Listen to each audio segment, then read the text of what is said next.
राजू एक छोटा किसान था जो उत्तर प्रदेश के एक छोटे से गांव में रहता था। उसकी जमीन बहुत ज्यादा नहीं थी, केवल 2 बीघा खेत। लेकिन वह मेहनती और ईमानदार था। हर सुबह सूरज उगने से पहले वह अपने बैलों के साथ खेत की ओर निकल पड़ता। धूप, बारिश या ठंड, कोई भी मौसम उसकी मेहनत को रोक नहीं सकता था।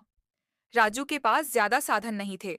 वह पारंपरिक खेती करता था और हर साल अपने फसल पर बहुत मेहनत करता था। लेकिन कभी बारिश कम होती तो कभी समय पर खाद और बीज नहीं मिलते। एक साल तो उसकी पूरी फसल ओलावृष्टि से बर्बाद हो गई। उस साल उसके घर में खाने तक को अनाज नहीं बचा। परंतु राजू हार मानने वाला नहीं था।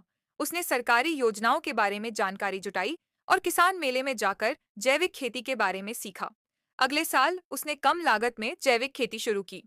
उसकी फसल की गुणवत्ता इतनी अच्छी रही कि शहर से व्यापारी खुद उसके गांव आकर अनाज खरीदने लगे। अब राजू न केवल खुद खुशहाल था, बल्कि अपने गांव के अन्य किसानों को भी नई तकनीकों के बारे में बताता था। वह उन्हें सिखाता था कि मेहनत के साथ साथ ज्ञान भी जरूरी है। राजू की कहानी हमें यह सिखाती है कि कठिनाइयां जीवन का हिस्सा हैं, लेकिन अगर हम मेहनत और समझदारी से काम लें, तो कोई भी बाधा हमें सफल होने से नहीं रोक सकती। किसान देश की रीढ़ होता है और राजू जैसे किसान ही भारत की असली ताकत हैं।